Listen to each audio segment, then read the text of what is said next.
Hey, what's going on everybody? It's Games from Moments of Full Color. Today I wanted to talk to you about the Immortals Fenyx Rising demo that we got for Stadia today. And also just show you exactly how easy it is to jump into this demo on the Stadia platform, which is obviously one of the strong points of the platform. There's never any waiting. Games are always ready to play whenever you're ready to play them. And as you can see, we're already jumping into the load screen now and just waiting for the game itself to boot up. And while we're waiting on that, I just wanted to say that obviously since it's a demo, we don't have to worry about too many spoilers, and I'm not really going to touch on the story much because there's not much story to really touch on. But I just want to touch on maybe the feel of the story so far, as well as the visuals and the gameplay of this demo so far. Now normally I would remove all these loading screens from the video during the edit process, but since Stadia is always talking about how easy it is to get from the beginning of their platform to actually being able to play the game, I just wanted to show a non-edited look into how long it would take. And right now it took about a minute.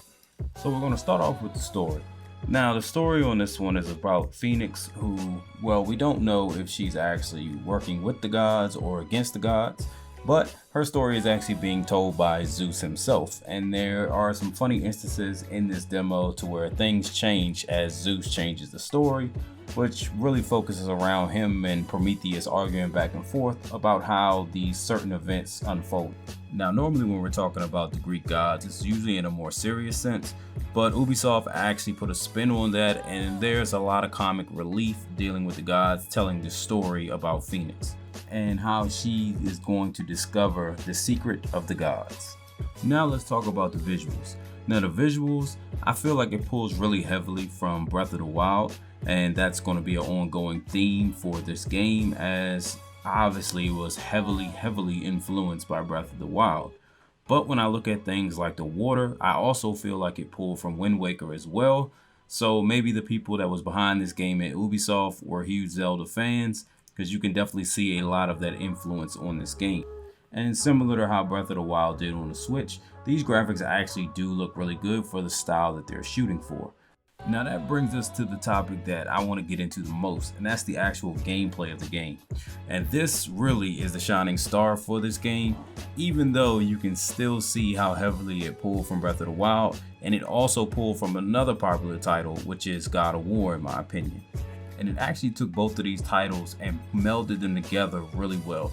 As you can see, the UI, a lot of the sprinting, the climbing, just the overall feel of the game really screams Breath of the Wild. But once you get into a fight, that's where you feel that God of War type experience, to where it's really combo based, built around a lot of parrying and dodging, as well as being able to utilize a lot of magic attacks that's really focused around the Greek lore. And even though I say it pulls heavily from God of War and it pulls heavily from the Breath of the Wild, it was actually genius to put them both together, because both of these games' strengths can actually be seen as a weakness of the other game. If you take God of War, the battle style is amazing. Those gameplay mechanics are some of the best there's ever been.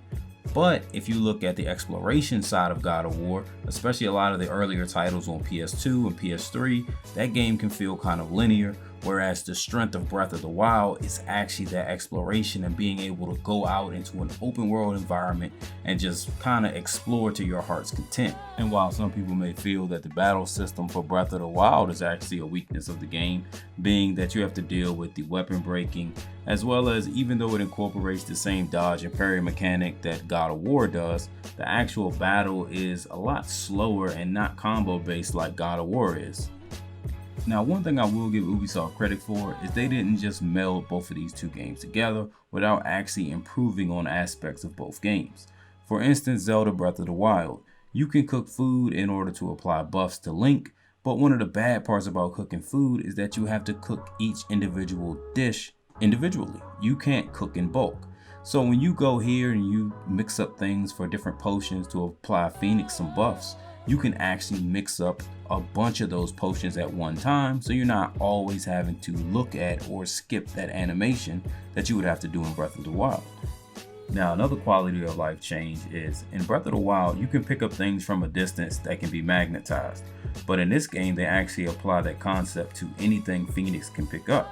And not only can she pick up these things from a distance, but when she has them, she can actually still sprint with them. So it definitely helps you getting from point A to point B, and you don't feel like you're moving as slow. Speaking of moving slow, they also took the concept of the glider from Breath of the Wild, but they also added the ability to speed boost while you're in the air, so it doesn't take you as long to float or speed boost from one area to another.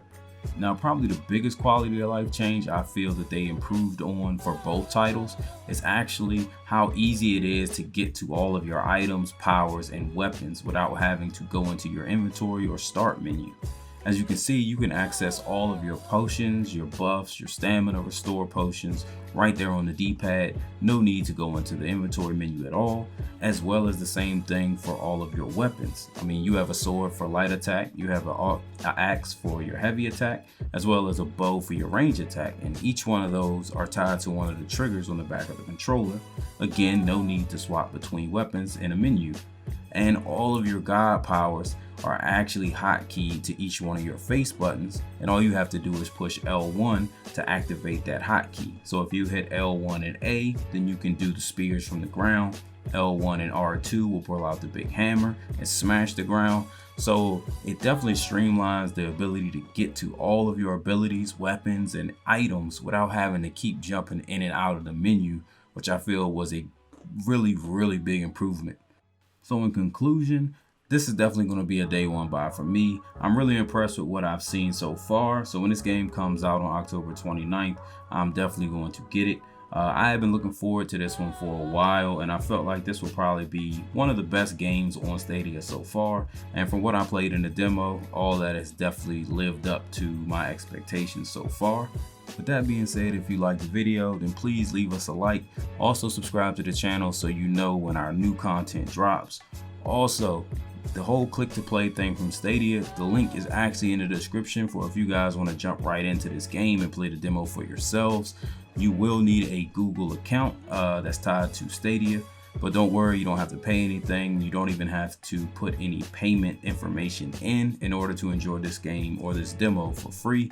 So just look down in the description, click that link, and hop right into the game if this is something that interests you. But with that being said, I'm out.